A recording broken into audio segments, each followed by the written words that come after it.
All right. So resuming what we were just talking about.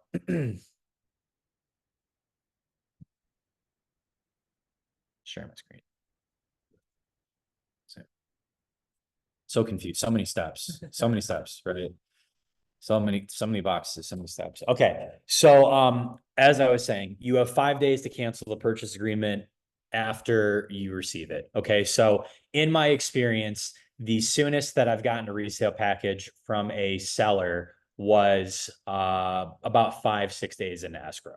So that means that I have 10 days of due diligence, because if I get it on day 5 of escrow and I have 5 days to review it and cancel, then that means that I have 10 days of due diligence. Okay. So like I said, if you guys ever have a deal go sideways, the first thing that I'm going to ask you is, hey, did you receive the resale package? If not, we have an out right there to get your EMD back. Obviously, you are agreeing to restrictions on how you can use your property. Okay. So the restrictions are placed on the property through a set of documents called CCNRs. And CCNRs are regulations and conditions of your use of the property, right? So some of the most common restrictions that HOAs have: what color your house is, what design your house is, what can be in your backyard, when can your neighbors park in front of your house, when can they park around the neighborhood, how long can they park there for, what time your trash cans go out and what time your trash cans go in, noise restrictions. Pet restrictions are no longer legal within the state of Nevada when it comes to breed. So they can have a restriction and say that you can't have more than like 3 dogs or something like that.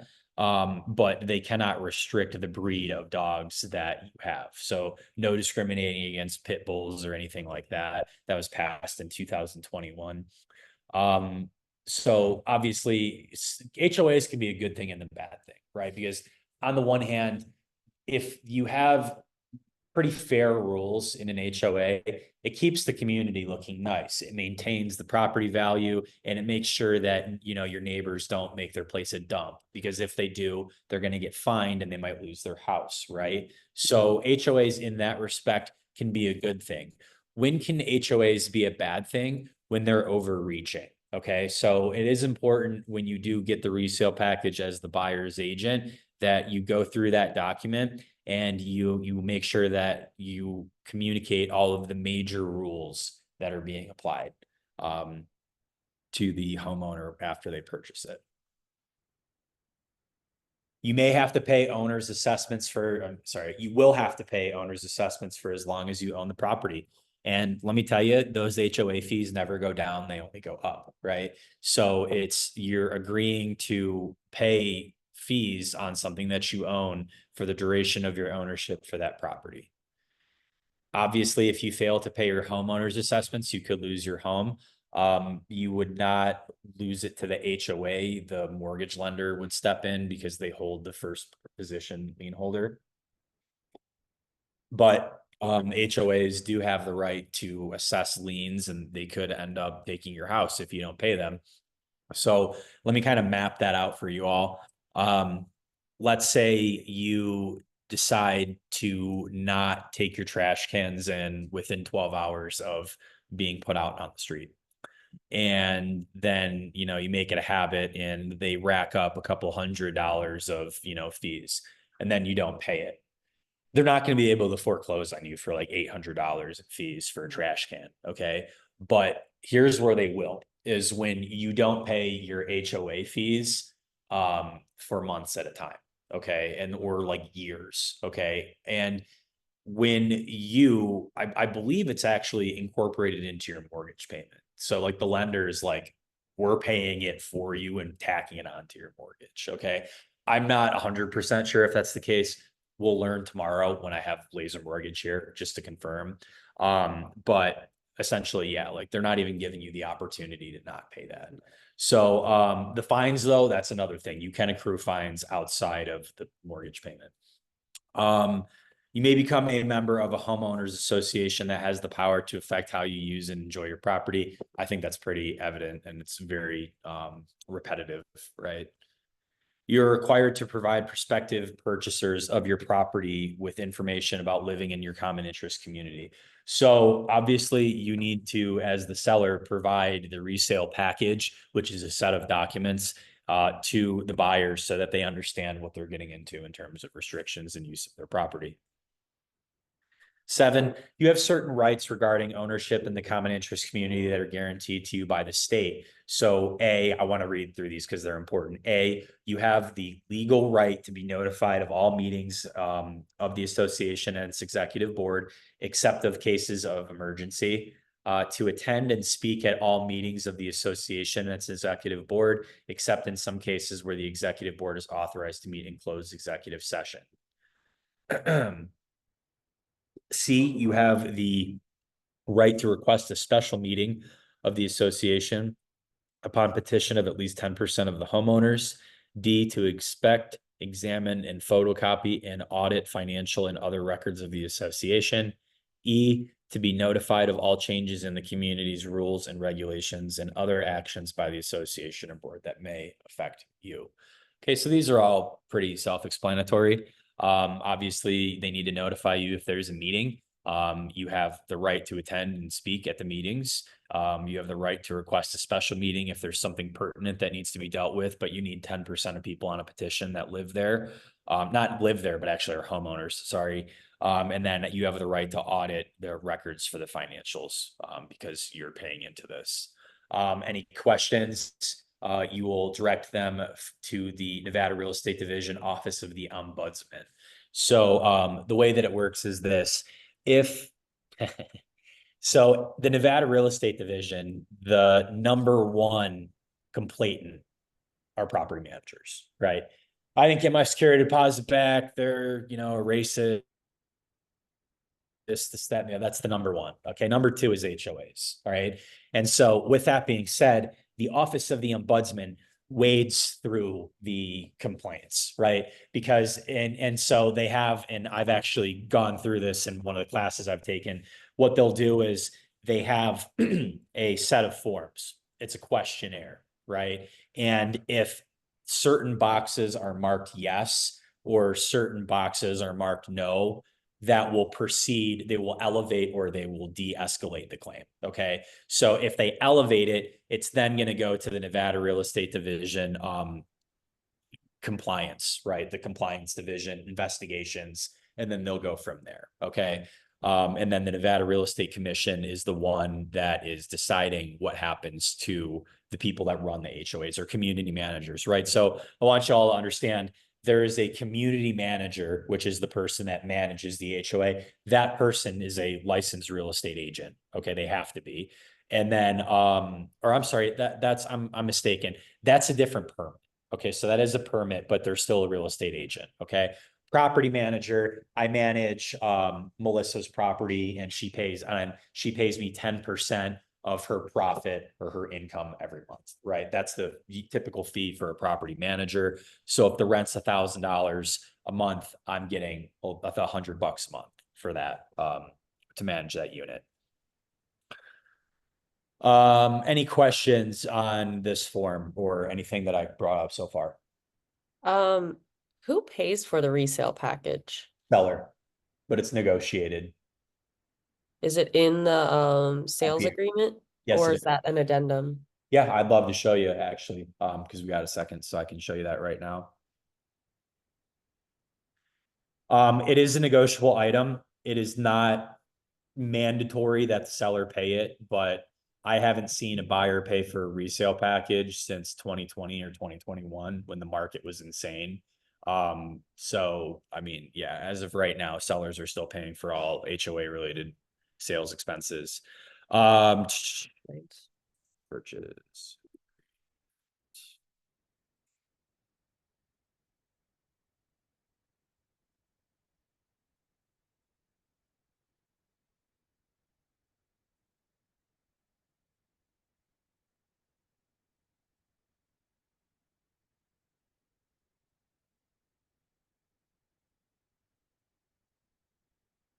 Okay, section 10 here, Chelsea, on page 5 of the Nevada Residential Purchase Agreement, common interest communities. If the property is subject to a CIC, seller shall provide at seller's expense the CIC documents as required by NRS 116. I think that it's kind of silly that they have it written this way because they put that in bold right there. And then they give you this box down here for you to decide who's paying for what. So it's kind of like confusing that they would do that. I've looked at the actual NRS 116. I've read it, and I can tell you that in nowhere does it say in NRS that the seller has to pay for the resale package. So wherever they came up with this, not sure, but your buyer has, you can have the buyer pay for it. But and again, in the marketplace we're in right now, sellers are paying for the resale package. Cool. So Is that resale package, it's purchased directly through the HOA, right? yeah, so let me talk about how to order it. Okay. Okay, so if you're a listing agent, you have two options for the resale package. Okay, the first option that you have for the resale package is you order it when you get the listing. Okay, then it takes about a week or two for it to come in. You can order it on a rush, which is 2 to 3 business days, but that's going to be like an additional $300-400 to get it on a rush, right? So you do have the opportunity to pre-order it. And on the resale package, it will tell you how long it is valid for. Okay. It will say it within the resale package. And then you will also get a copy of the bylaws, the funding of the community, all that. So the way to go about ordering it, when you open escrow or when you do your preliminary title report with your preferred title company, you are going to request the escrow officer to order the HOA resale package, the HOA demand. Okay. The resale package, that it'll take them a day or two to generate the link, and then they will send the link to you and possibly the seller. Okay.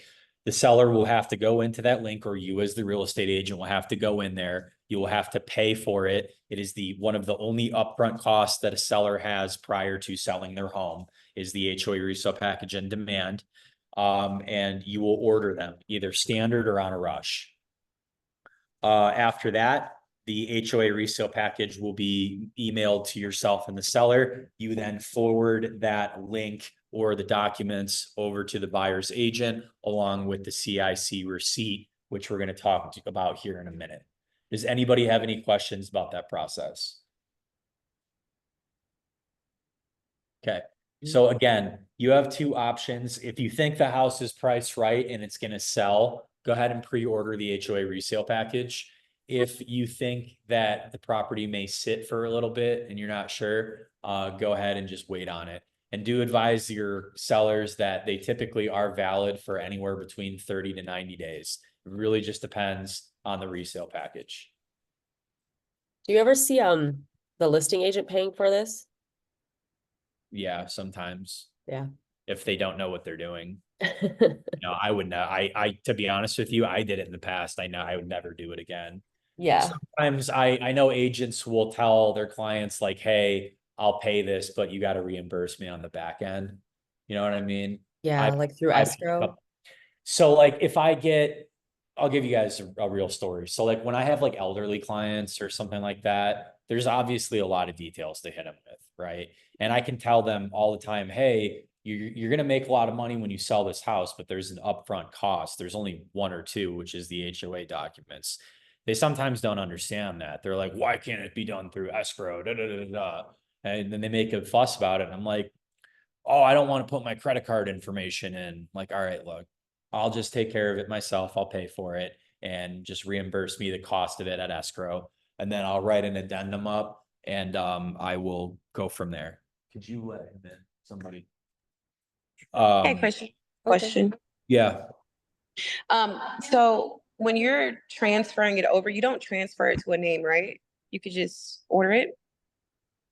When I transfer the resale package over, Like, do they ask you for a specific name of who's buying the property, or do you just? yeah, that's a great question, Danielle. So actually, what happens is in the first 5 or 10 pages of we're going to go over a resale package today. Okay. I'm just answering all the questions everybody has right now. But within the first couple of pages is the new buyer information request, right? They're going to want their cars, their names, all of the details that they need for their records that will be within the first couple of pages of the resale package.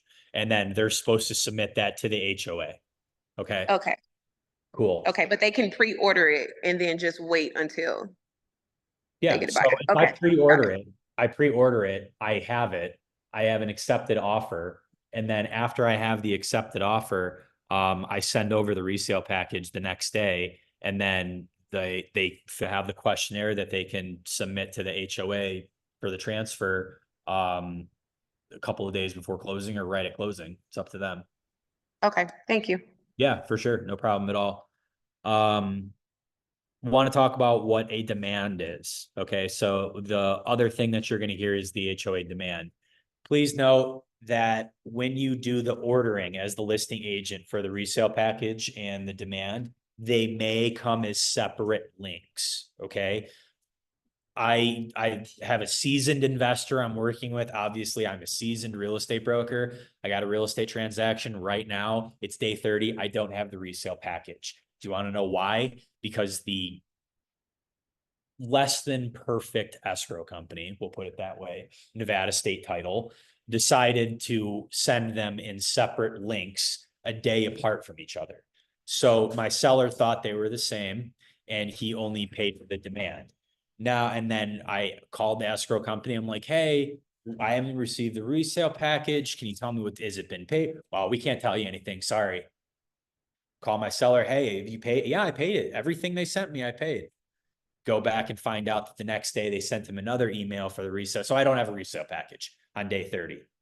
Well, I'm just going to credit the buyers $1,000 for the inconvenience because they have to buy the house anyway. So it is what it is. And they're going to waive their right to the resale package. Okay.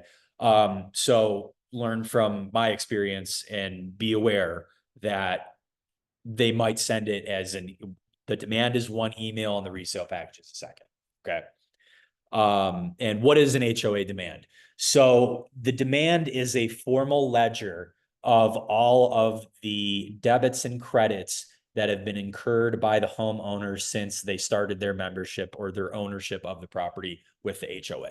Okay. And the reason why the lender would need this, or the reason why the title, whoever needs it, is because they need to make sure that there's no outstanding dues on the property, right? That the new owner is not walking into a missed payment from 2008, which has accrued $6,000 in interest, right? So that is the demand, is the formal ledger from the HOA, which goes over all debits and credits incurred, and there should be a zero balance when the property is transferred. CIC capital contribution. There is a fund, obviously, that the HOA draws from and utilizes. Sometimes to replenish that fund, HOAs will charge a capital contribution.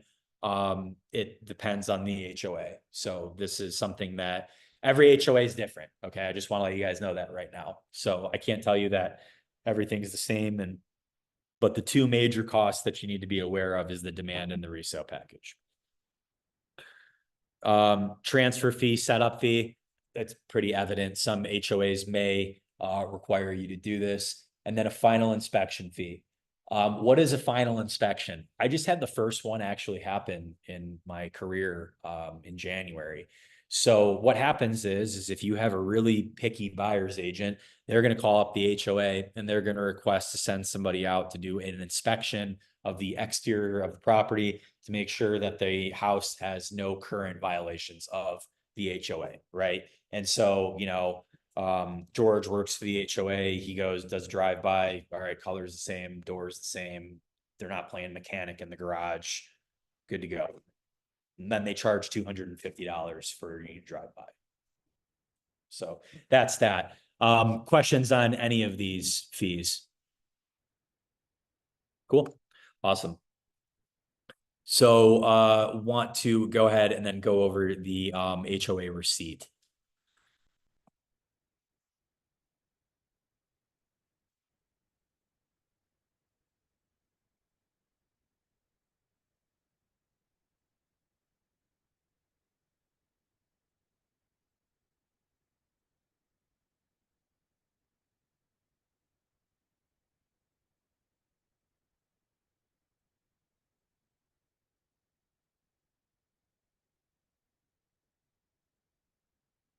All right. So this is the purchaser's receipt of the common interest community resale package. All right. This is the formal receipt from the listing agent slash seller to the buyer's agent that this is when day one of that 5-day starts. Okay. When this is sent over with the resale link. All right. So what we're going to do is we're going to do 123 Lake Las Vegas Boulevard. And that's going to be in Henderson, Nevada, Lake Las Vegas, and Henderson. Huh? I think just has a better ring to it, right? Okay, so address right here, NRS, which stipulates the resale package. If you guys want to read through that, go ahead. So I'm going to fill this out like I'm the listing agent. On today's date, I, Christian Morgan, as the seller or his authorized agent, delivered the resale package for Lake Las Vegas HOA to Carla Cardenas for Mr. Buyer. And if there's another person, Mrs. Buyer. I'm then going to sign this where it has my name. I'm going to sign off on this. Now, Carla is going to receive this and she's going to sign it. Delivery accepted by Carla. She's going to put her name right here.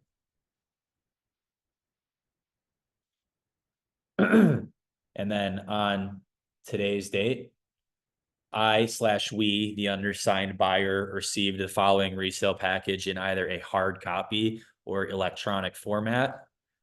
Either the physical address if it's a hard copy or the email address that it was delivered to if it's electronic PDF. Carla sells Vegas at gmail.com. And then the buyers will sign this. Okay. So just to reiterate, on today's date, Christian Morgan, as the seller, his authorized agent, delivered the resale package for Lake Las Vegas HOA to Carla as the agent for Mr. Buyer and Mrs. Buyer. I then signed it. The delivery is then signed right here by Carla with her printed name right next to it. And then on the day that she sends it over, so on today's date, Carla, sent this over electronic format and it was received. Buyers will sign this and then this form has been completely executed. The listing agent will fill this out first. They will send it to the buyer's agent. The buyer's agent then has to send it back to the listing agent. Okay, so this is one of the documents that you might need to hound the buyer's agent back for it. So just be aware of that.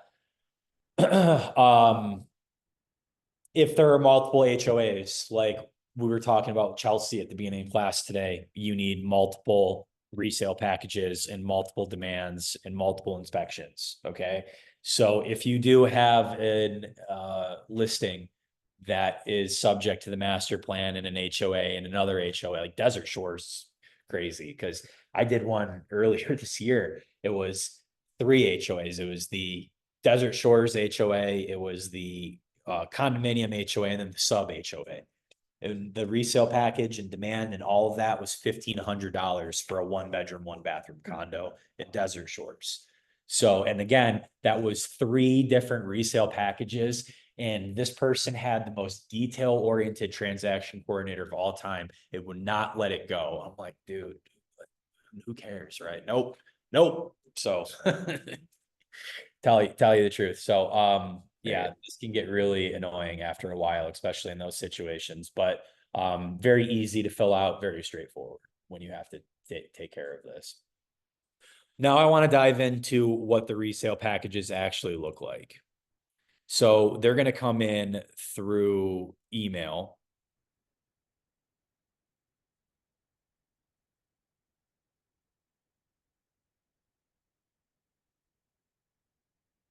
Okay.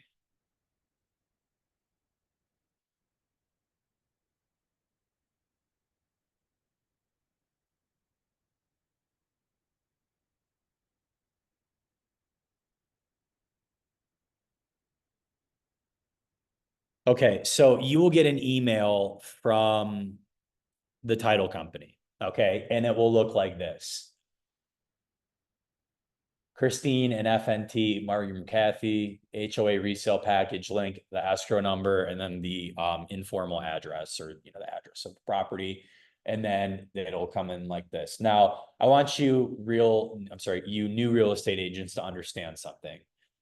The big title companies in town are Fidelity, Chicago, First American, Ticor. Who else, Ian? That's pretty much it. Stewart is okay. Stewart's, but what I'm getting at is that of the 5 biggest title companies, 4 of them are owned by Fidelity. So at least, so I know Ticor is, Fidelity obviously is, Chicago is, and is Lawyers owned by them as well? No, I think that they own another one, but anyway, the majority of the title companies are owned by the same person, which is Warren Buffett. And so actually that's not true. It's the guy that owns the Golden Knights, Bill Foley. Bill Foley owns Fidelity National Title Nevada. Anyway, the point that I'm getting at is that this is majority of the time going to come in the same format. It's going to come in this format right here.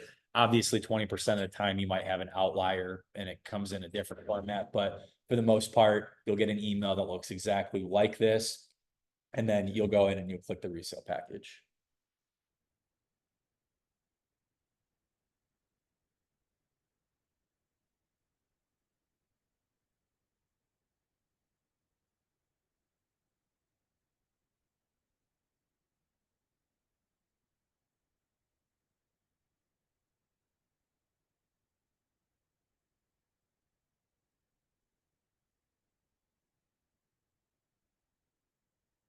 Okay.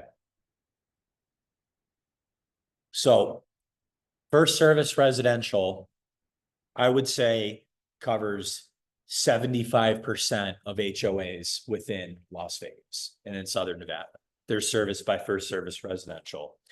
They have a community manager that's like me. They're the broker, right, of the HOA, and they manage the entire HOA. Okay. And they go and they want to get accounts, right? They want to manage HOAs because that's how they make money. And so the most successful of them is first service residential, right? And so a majority of the time, these are what they're going to look like. Okay. These are what they're going to look like. And so I'm going to run through this with everybody today. You're going to get the address that the resale package has been prepared for, initial disclosure documents, and then here's that welcome letter. Now you'll notice on here that the buyer's name is on here. Okay. This has been completely written for this buyer.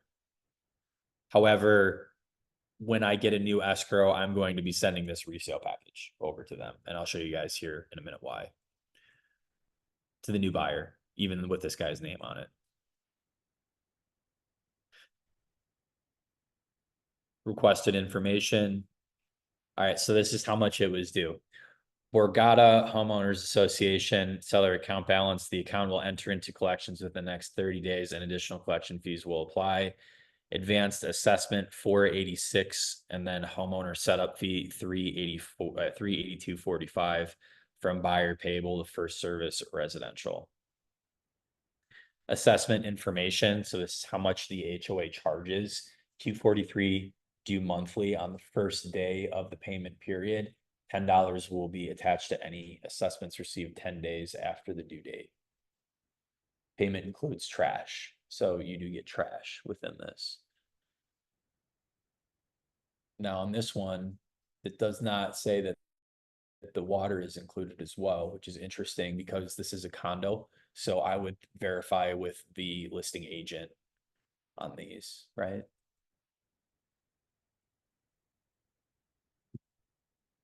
So this is essentially going to be the transaction history for the past 12 months. So some of the demand you're going to see right here. Not valid for closing. See, this is not the formal demand. They're expressly saying that. Does this look familiar? We just looked at this. This is the CIC disclosure. Um, Carla was asking me about this homeowner information request form. Okay. Welcome to First Service Residential. Please complete and return this form to the corporate address or fax at the bottom of this page. This will ensure that management has the correct information for contacting you regarding your community association. So you're gonna have your client fill this out, you're gonna fax it to them, and then you're gonna let them know when you close. Or I guess the escrow company will let them know because they'll get money. Pretty basic. All the basic information the HOA would need. Pending litigation, this is important, okay?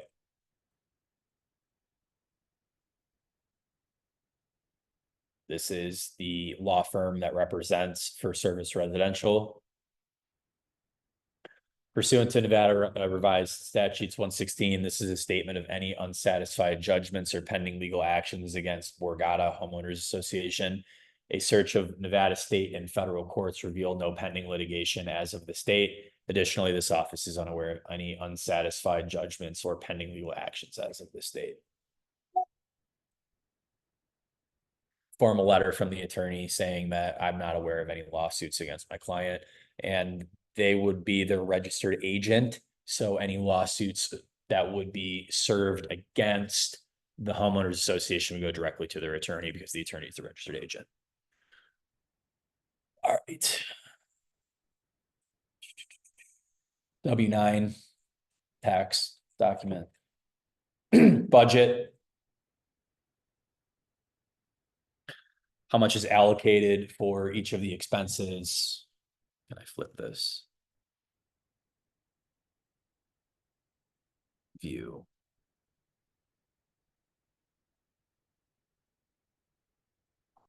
I can, but here's the, spreadsheet if you want to look at the budget. Financials. Okay, this is important to look at. All right, you want to make sure that the HOA has money on hand. Okay, they've got an operating fund of $118,700, and they have a reserve fund of about $2.475 million. Okay, so that's a healthy HOA. They've got plenty in reserves if anything ever happens. And then these are their accounts receivables, their assets. So you can see.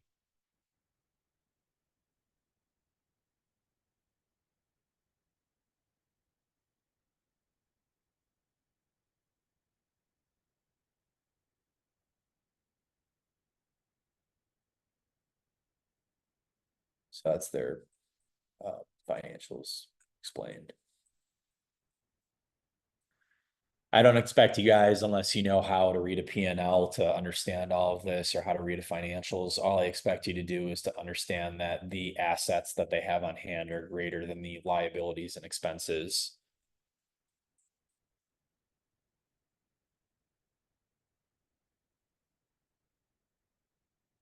This is a reserve study done by an independent third party. This is required by the state of Nevada every year for them to hire a economist or a CPA to come out and make sure that the reserves cover any possible situations that may arise. I'm not going to go through the reserve summary with you guys. Your eyes would gloss over in about 30 seconds.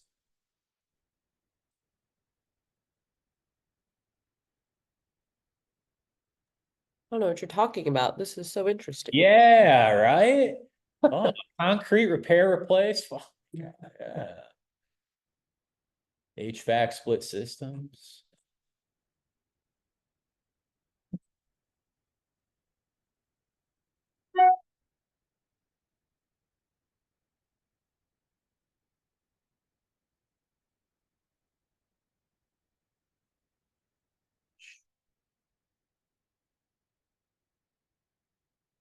Just like an appraisal report for the frickin' HOA.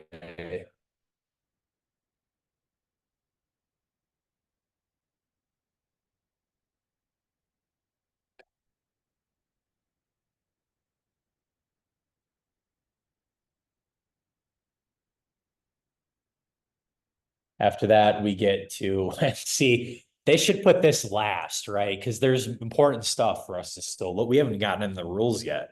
You know what I mean? Yeah. All right, so declaration and CCNRs. This is the documents with the state of Nevada, which give authority to the HOA. So this is verifying that the HOA has authority over the property.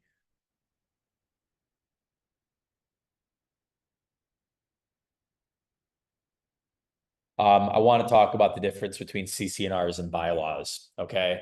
CCNRs are the actual restrictions on the property, so those are the rules, right? The bylaws are how do the meetings and how does the HOA itself operate, okay? So the bylaws essentially are the operating agreement for the HOA. That's what's going to cover how many votes it's needed to get rid of the president of the HOA. It's how many, you know, what majority is needed in order to enact a certain change, right? How do we have elections? How do we hold hearings, right? All of that is located within the bylaws, and that's all written by attorneys. And there's a lot to that, but obviously that needs to be given to your clients if they want to review it, right? So this is all the bylaws.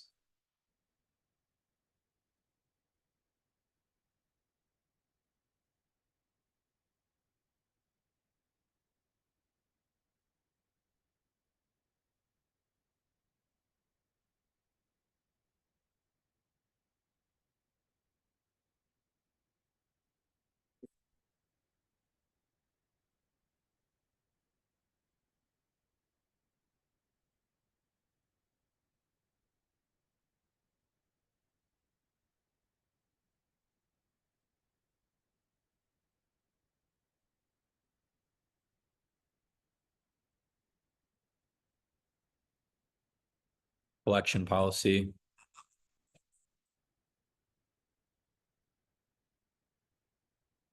Penalty policy. So schedule of fines. Here you go. Infraction. You're gonna get a pretty clear idea of the rules and regulations right here. But this isn't the formal, I'm just telling you guys. Pets, parking and vehicular, pool and spa use, recreational amenity usage, common elements, limited common elements and amenities, resident use restrictions, and violations of the governing documents. Investment policy.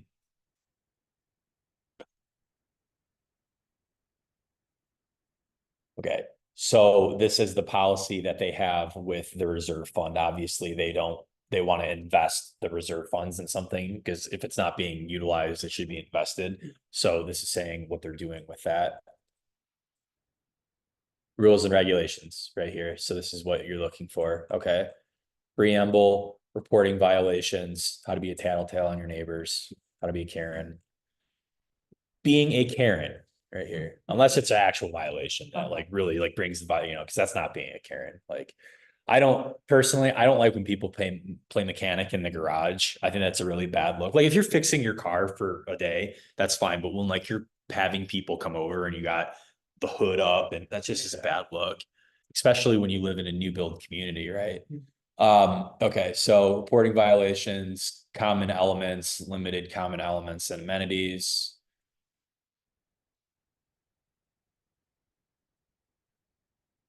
No disturbing odors shall be permitted or caused to exist.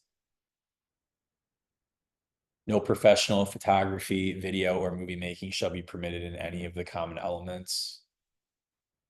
Food and beverages shall not be consumed in any common elements except in areas designated for the purpose.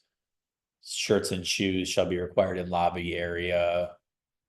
No articles other than patio type furniture and suitable plants as approved by the Architectural Review Committee shall be placed on any terraces or outside balconies. No owner or occupant shall permit anything to fall from a window. Smoking isn't permitted.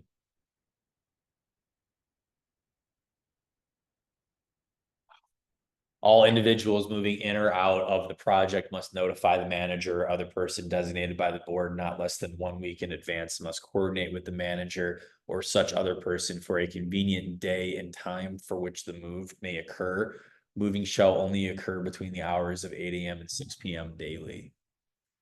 All right, so I'll be honest with you guys. I've been seeing these videos of people pretending to be like with the HOA, and they like go and they like mess with people. That's obviously all fake for views, right? But this is like real stuff right here. Like I saw a video of this guy like go knock on a door, and he's like, "Yeah, I saw that you moved in, and I'm the guy that runs the HOA. You're gonna get to know me real well."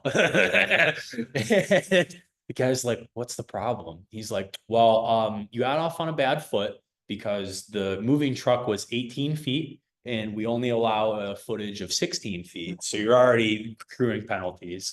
And I'm here, just as the representative." So, yeah, I mean, right here, you can see where these come in. Are they enforced? I don't know.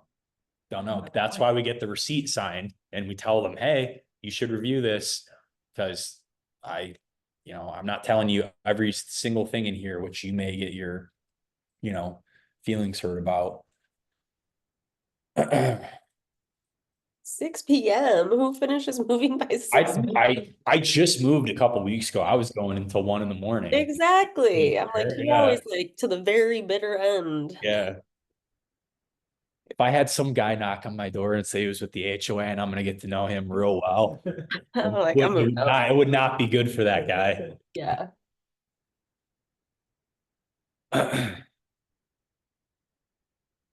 Keep in mind, everyone, this is a condo community. Okay. This is a little bit more stringent because this is a condo community.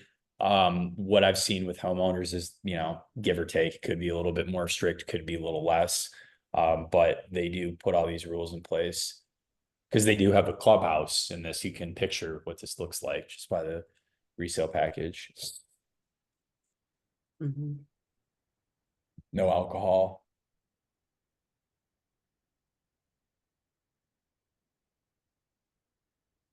Parking. What a bunch of wet blankets. Don't double park. Assigned parking, no long-term spare auto park. Okay. I need you to warn your clients about something, or maybe I'm just gonna warn you guys as, people that live here. If you have a client that's buying in a condo community and they don't renew their registration on their car or something like that, they hire tow truck companies to come in and like look for that and take people's cars. Yeah, they do. Now, can they just take it if you have an expired tab? No, they have to leave you a 48-hour notice. But yeah, they will take it. So like if you had, this actually happened to me and my girlfriend about 4 or 5 years ago when I was living over at Buffalo and Flamingo. I lived in a condo over there, and we went to Florida, and she came and parked her car in my community in a regular parking spot for a couple of days, and then her tags were just expired like a week before, right? Took her car for that because we were gone for like 5 days. Yeah. And then so I get back and they took her car and they're like, yeah, so we've held it for 3 days. You now owe us $700. And if you don't get it to us, we're going to auction off. Just they steal people's cars. And I Wow. think it's very predatory. I think that what they do is they hope, well, because I know that we all know a majority of Americans live paycheck to paycheck, right? And if you get somebody's car and you get them for like 4 days because they were on vacation, and then you're accruing 300, 400 more dollars every day, you're taking that person's car. Unless they have family to help them out or something. And so I think it's extremely predatory. So just make sure that if you have a client that buys, that they know about this, that they do the HOA. Well, here's what happens. Titan Towing goes to community manager Gage, and he goes, hey, Gage, I'd love to be able to do all of the traffic and parking violations in all of your beautiful communities throughout Las Vegas. And if you give me that opportunity to do so, I might just throw you about $40,000 a year on the side. What do you think? Well, yeah, sure. Go ahead. We're enforcing the parking, right? That's the law. And they steal people's cars. Yeah. So super predatory.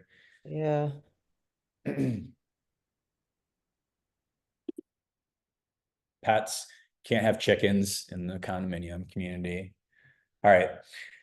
An owner or occupant may keep and maintain a unit no more than 2 cats or 2 dogs and no more than 2 such animals in total, any combination at any time. The weight limit for any permitted dog shall be 80 pounds. The following breeds are not permitted. This is all void under Nevada revised statutes and the Supreme Court of Nevada. So they cannot discriminate against pets. Can they still do the weight limit thing? Like if you got a big dog, it's gonna be overweight. Can't discriminate against dogs. I don't care what weight they Doesn't are. matter. Yeah, you know what I mean? Like, Yeah. so.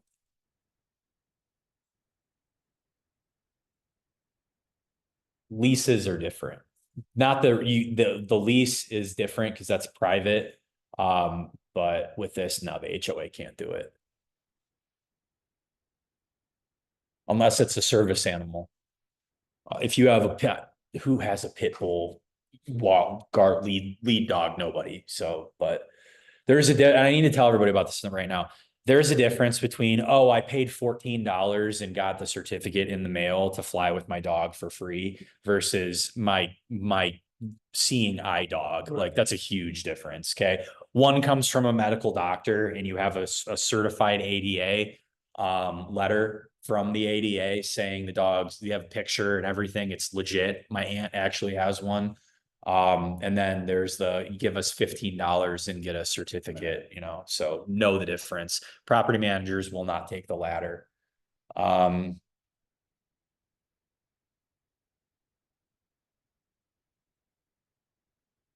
That's it. Contact information. Okay, so this answers my question from earlier about the water and the sewer. Welcome to Borgata. This letter is to inform you that we use a third-party company, Guardian Water and Power, to bill our residents water, sewer, and trash. Please be sure to call Guardian Water and Power to set up your water, sewer, and trash in your name. Wow. I cannot imagine having to pay the HOA $243 a month and that in a condo, and that doesn't include my water, sewer, and power. That sucks. Okay. So yeah, that is the resale package in detail. Let me go back to our itinerary for the day.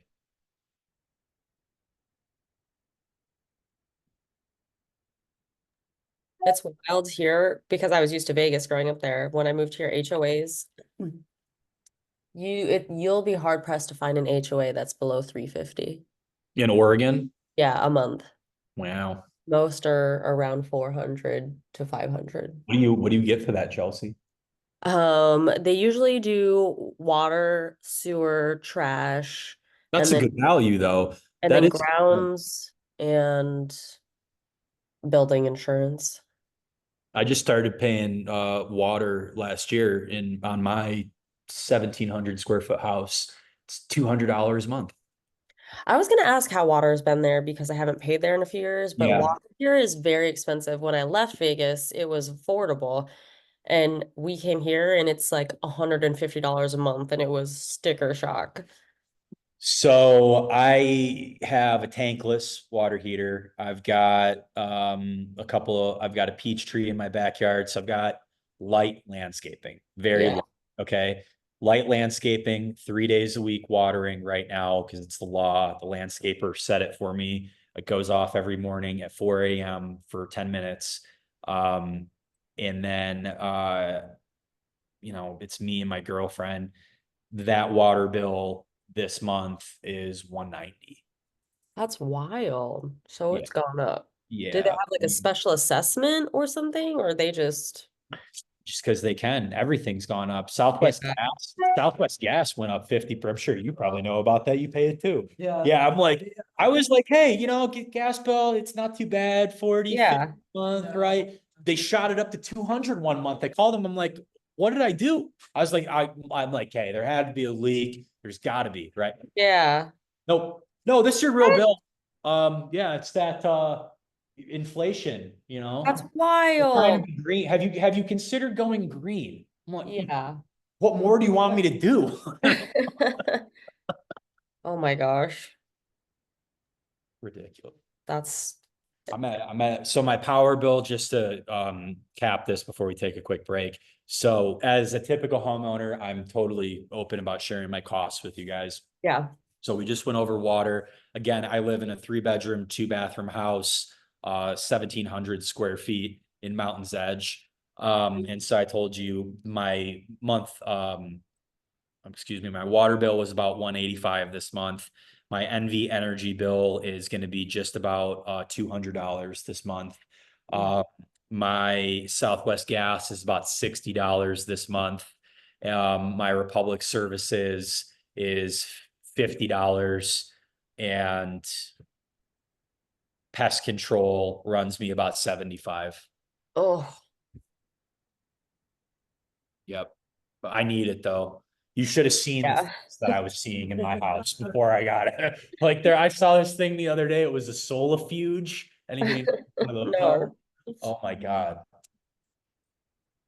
I'm gonna look it up now, though. Oh, I saw one of these in my garage and yeah. And I'm like, nope. I screamed. Oh my gosh, I screamed. It's like-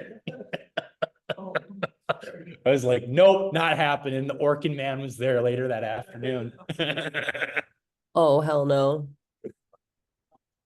Yeah, I was never seen anything like that.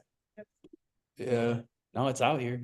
It is. And I'll tell you what, if you have trees, you're more likely to have them because they like to hang out by trees, and like Mm. my trees are being watered, so there's moisture, right? So it's like a scorpion's dream. Now, if you guys have small dogs or large dogs or cats, be very, very careful. You need it, because if your cat or dog gets stung by a baby scorpion, they're done. Yeah, With adult scorpions, they have control over how much venom they release when they sting. With baby scorpions, they have no control, so they shoot it all out, and that's enough to like hurt you as a person. Like you have to go to the hospital, and that's enough to kill a small to medium-sized animal for sure. So I'd advise pest control, especially for homeowners. Condos, you can't really do anything about it. You can buy stuff for the exterior, but Mhm. actual homeowners, you need to make that investment. And it is more expensive if you have pets, because they have to use other chemicals that don't hurt your pets. This So- is true. I lost my cat last year to a scorpion, so very Oh, true. sorry. Yeah. Yeah, I'm sorry that happened, Emily. That would be heartbreaking for me. Yeah. no problem, but the awareness needs to for sure spread.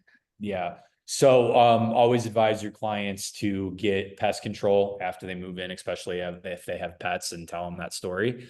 And then I want to give you guys what do you guys want? 5 or 10 minutes? 5 minute. We'll do a Yeah. 5-minute break. We'll get back here at 1:05. Okay, everybody. And we're going to go over appraisal reports and final walkthroughs. Sweet.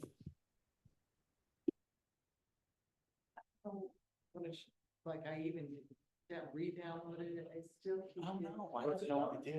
Is it that one message?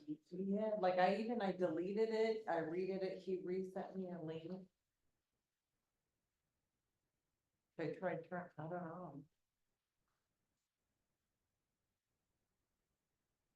Like he even kicked me out and brought me back. I don't know. I mean, I wonder if you can just, well, it says register a new number. so And that's what I probably even- should- I it's your one did. number. Oh, you did? Yeah, I registered. Did you request a review and just be like, I have no idea what this is? No, should I? To be honest with you, I have to be honest with you, that actually happened to me once with my last team that I was working on before I joined More. I couldn't get into was it Slack? I don't think, yeah, it was Slack. It wasn't WhatsApp. So never mind. There is a request a review, should I Yeah. send them and just say that Yeah. you deleted me? And Yeah, request a review and see what happens. What would be the other way I could get you in there? Because this time, like after I deleted it, it had me re-register my phone Oh, number, right, and but then it it's gave you the the same same thing. now, yeah. I mean, I can't imagine why they would suspend your number. I, It's like, yeah, like, maybe because it starts with 400, I don't know. No. I don't know. Had the same number for like, everyone's like, I don't have your cell phone, like, I've had the same number, I don't want to age myself for like 20 years, so I'm like. So with Netflix, like, or not Netflix, so with, next, no, I think they were like the walkie, we had, me and my husband had our own soliciting, and they were walkie talkies and then. Like phone and walkie talkies, I'm like, I wish they actually still Yeah, had those. yeah.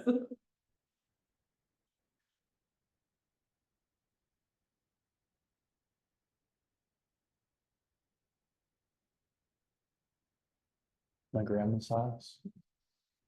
She passed away, in October last year. House has been in the family for 60 years.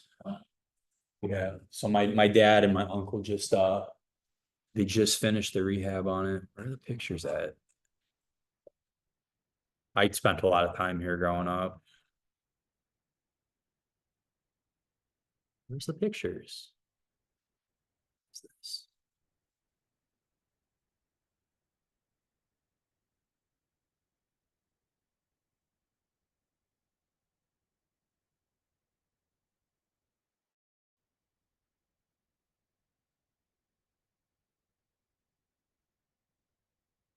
I don't know why it's not letting me see the pictures. That's weird. But yeah, pretty cool.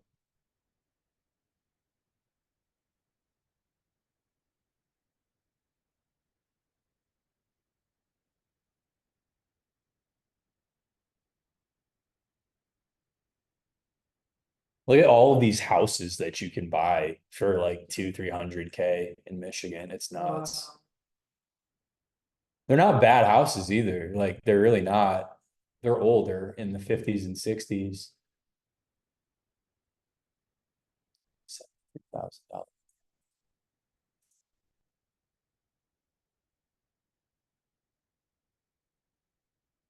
Get a 30-year note on a $78,000. Yeah, but what they do is they get you on the interest rate, because the interest is gonna be like 10% on it.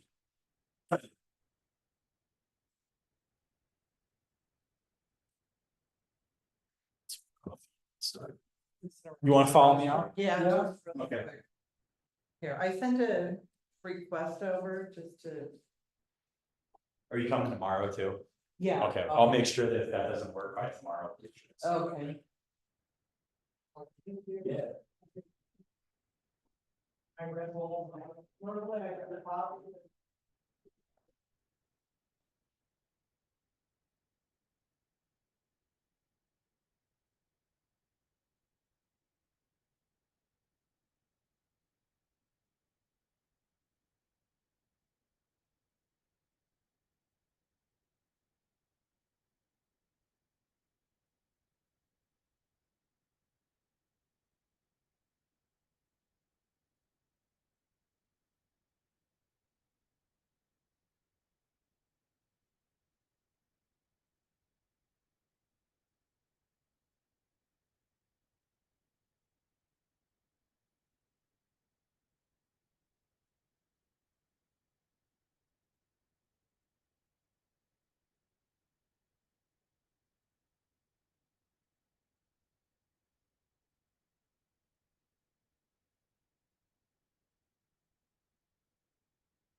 Okay, we'll go ahead and get it started again.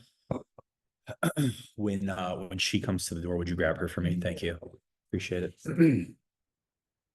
Okay, so we are gonna go over appraisal reports now. Chelsea, these are gonna be standard across the board, so this really shouldn't be anything new for you. Okay. She's right there if you wouldn't mind. Thank you.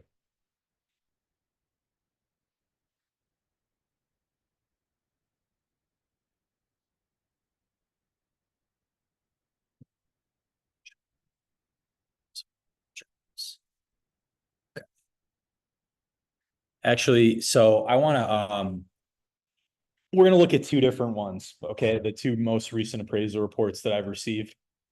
This one was a VA appraisal report. And so the appraisal is always going to be ordered by the lender. And it is an expense that the buyer has to pay upfront prior to closing on the house. All right. So this is the invoice for the appraisal on page 1. Over here. And then the appraisal report gets started with a picture of the subject property. And then this appraiser is really cool because on the cover sheet, they actually included the opinion of value really easily for you to find. Some appraisers put it on page 5, or you have to like search for it, which I was going to show you on this other one that I have. But this one is really cool because they put it right here up front. So this appraisal for the Borgata condominium community came in at 220. It's a 1-bedroom, 1-bathroom home. I'm sorry, condo. So I'm going to actually zoom in so everybody can see just a little bit better. Okay. Let me change the view on this.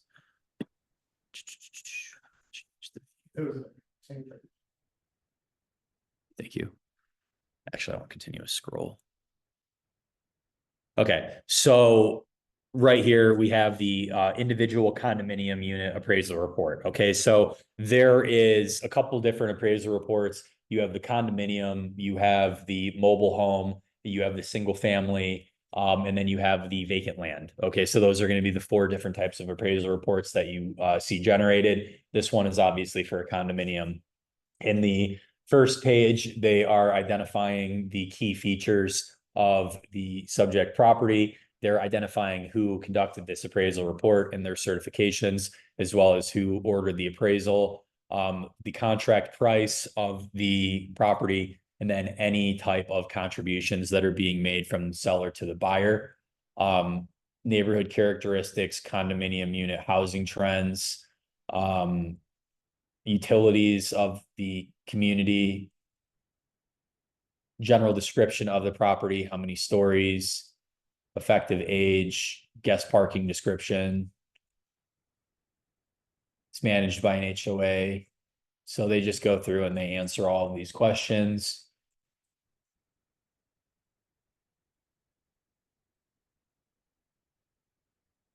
Notice they're saying it's on the first floor, but there's 2 levels.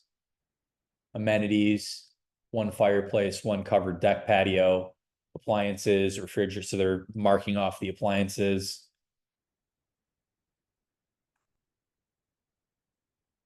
This is a completely remodeled unit, top to bottom. My investor completely rehabbed this unit, and this is the notes that they made about the condition of the property. Okay. Kitchen remodeled less than 1 year ago. Bathrooms remodeled less than 1 year ago. The subject's property is a 1-story condo considered a low-rise dwelling in an average physical condition. Normal physical depreciation, no external or functional obsolescence noted or observed. Electric and water utilities on during the inspection. The subject has received good care, upkeep, and maintenance. Excuse me.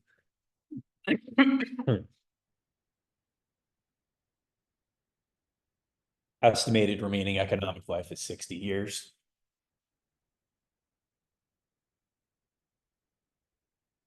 All right, so my investor bought this at 160. He put about 25 into it. He's all in at 185. We're looking to sell it for 220.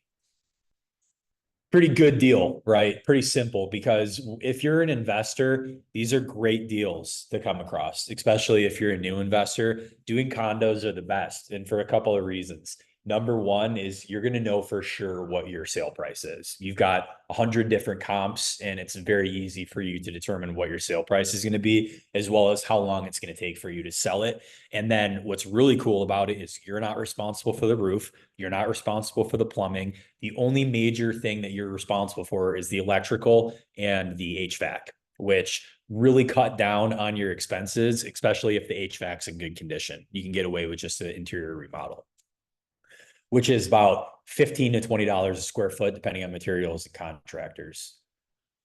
So this is the last subject. So the subject prior transfer of title was grant bargain and sale deed on 228 for 160. It was not purchased on the open market. The terms and conditions of the prior transfer of title are unknown. There is no other sale or transfer history for the subject within the past prior 3 years.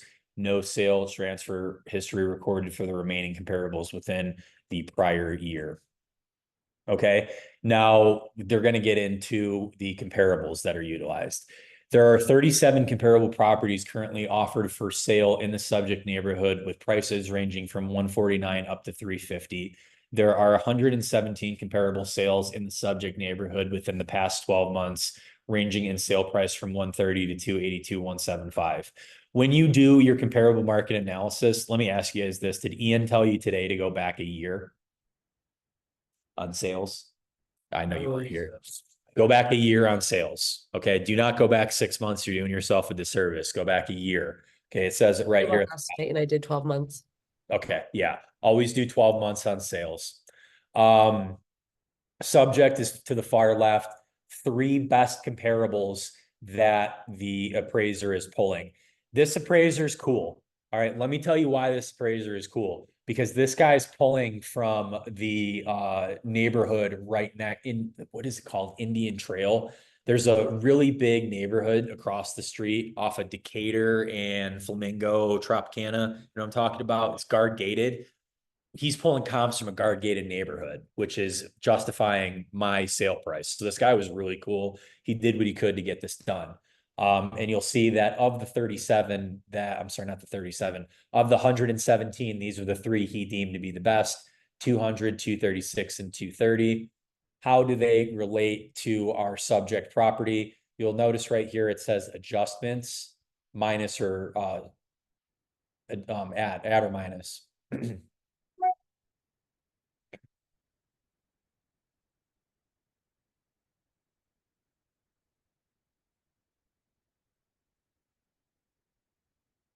Indicated value by sales comparison approach is 220. Okay. So the other way to look at this is the income approach. How much would this property be if it was a multifamily, or if you were using it to rent it out, right? How much income would it produce? So the appraiser can use the highest of these values, but he determined that the sales approach was the best one, and he decided to apply a 220 valuation based on the comps that he was able to find. Right here. I want you to note on page 3 that this is what you're going to get for the evaluation if they don't put it on the cover page. It's all in bold right here at the bottom of page 3. You get the evaluation 220 as of 6/4/2024. Okay, so the rest of this is just a reiteration of the facts that were given in the beginning of the report. Pictures showing that they actually went out and did the research, plot map, etc. And then the license of the appraiser that did this.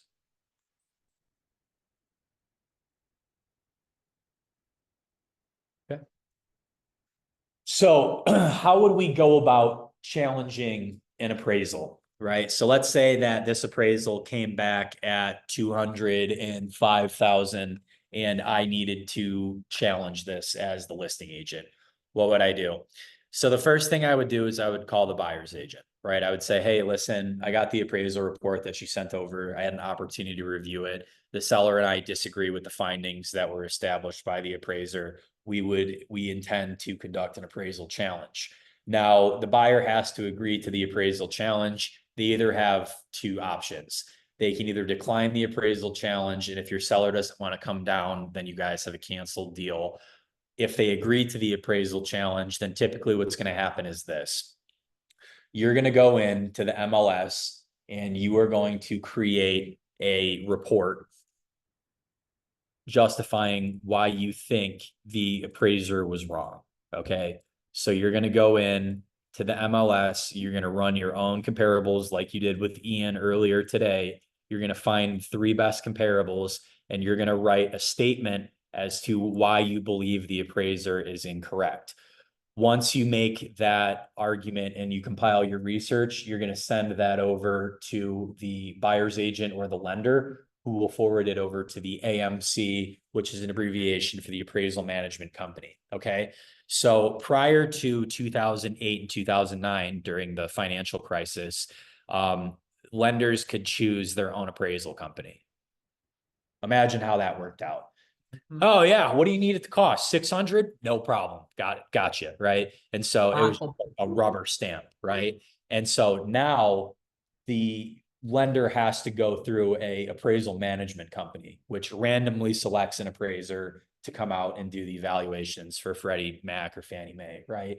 And so the appraisal management company will receive the challenge and then they will get back to you within 3 to 7 business days, typically, as to the result on your challenge. Okay, so they're going to have a supervisor review it, and then they'll either change it or they will hold firm. And then that's all you can do. If they hold firm, you either renegotiate or you cancel. It's just that simple. Okay.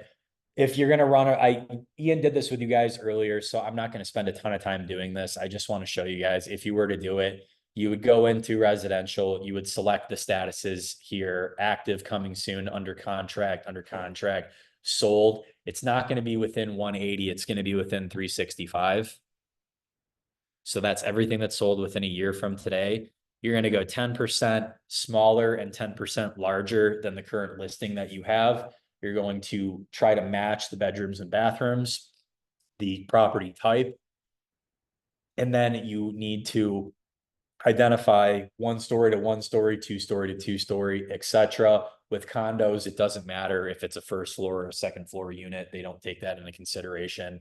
And then map. So you want to put in the subject address right here, and you want to go a mile out from the subject address.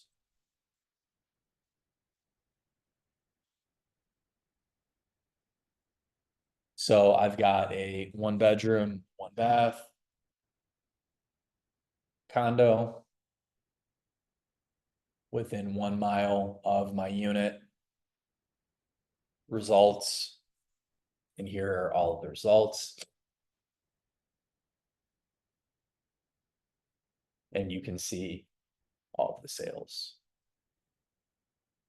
And I would pick the comps, and you can see this guy did me a favor, because I was fully expecting this to come in at like 205, but he did me a solid and he put it in at 220 because it was a VA appraisal, and the VA wants to put veterans in houses, so they really don't mess with you on appraisals. So they're actually, in my opinion, the best appraisals that you can have done are VAs.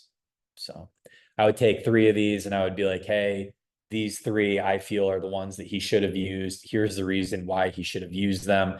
This is what we believe the valuation to truly be. AMC reviews it, the supervisor over there, and then you get a response within 3 to 7 business days, and you can move forward after that.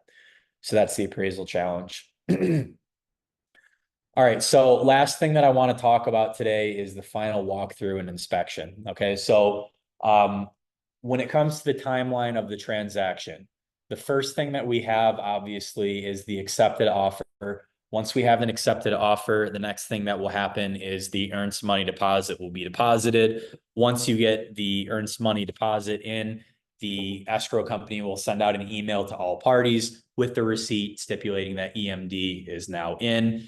After EMD is in, the next step is going to be the home inspection. Okay. The home inspection, the inspector comes out, they do an inspection. 24 hours after the inspection, they furnish the inspection report. You send that over to the listing agent with a repair request. You negotiate the repairs or credits that need to be done. You come to a consensus. If there are repairs, the seller will go about doing them prior to a final walkthrough, okay? After the inspection report and everything has been agreed upon and you guys are ready to move forward, the lender will order the appraisal. The appraiser will get out there anywhere between 2 to 7 days after the appraisal has been ordered. Once the appraiser goes out, they take typically 24 to 48 hours to generate the appraisal report. Once that comes in, if it comes in at or above value, the buyer's agent won't reach out to the listing agent. They'll just continue forward and say, hey, appraisal came back at or above value.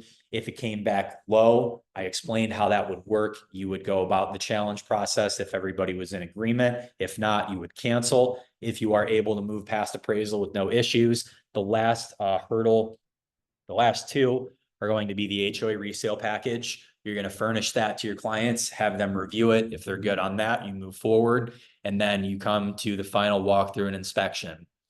When you go to the final walkthrough, you typically do this the day before you close or the morning of closing, okay?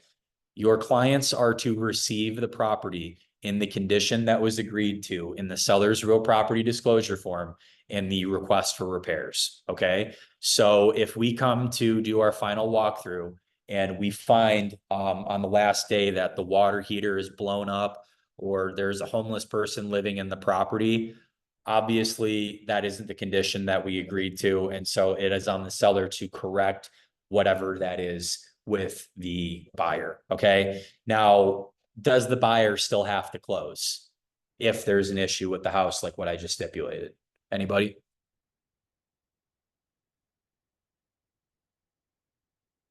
Yes. They would still legally be required to close, but then they have leverage against the seller. Essentially, the seller has liability for not furnishing the house as agreed to. Okay. How does the situation really play out?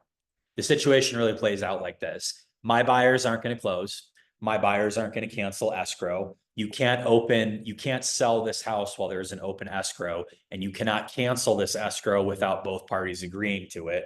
We're not going to agree to cancel. You need to fix what you agreed to, or you're not going to be able to sell the house. And that's that. Okay. If you get into an escrow, let me tell you guys something kind of a little bit scary, but I want to give you guys the heads up within the state of Nevada and how it works. Okay. If I open an escrow with George and I'm the seller and he's the buyer, and George decides that he doesn't want to go through with his obligations and he doesn't want to close, and he's put EMD in, right? But he doesn't want to sign the cancellation, I can't sell the house until he signs the cancellation where a judge makes a decision. I can re-advertise it. I could put it back on MLS and find a new buyer, but I can't close with that new buyer until I close that with you. Because you can have two escrows open, but you can't close an escrow with an active escrow on a property. So how do EMD disputes typically go? Okay. If you're representing the buyer, you pretty much have a lot of leverage. You really do, because it takes a while for the seller to get an attorney and to go to court and to get them to have a judge to actually cancel the contract for the buyer, right? So that's something that you guys need to be aware of, right? Now, how is EMD released during an EMD dispute? EMD is released in only one of three situations. Either A, the transaction closes and the EMD is released either back to the buyer or it's credited to the seller, right? EMD, they cancel and both parties agree with what happens to it. It goes back to the buyer, it goes back to the seller, or it's split, right? Or option number three is a judge releases the EMD and cancels the escrow. Those are the only three ways that you can resolve an earnest money dispute within the state of Nevada. And then you can't sell the property if you have an active EMD dispute. So I want you all to understand the leverage that each side has when doing a real estate transaction. Now, let's say that a seller decides that they don't want to sell the house at the last minute. What is the buyer's recourse? The buyer would immediately go down to the Clark County Recorder's office and they would file memorandum against the property, which means that I have an interest in this property. I had an executed purchase agreement that the seller did not live up to. I have an equitable interest in the house, and the house can never be sold unless my memorandum is satisfied, which is called less pendants. Cool. All right, so the final walkthrough form is very simple. It's a one-page form.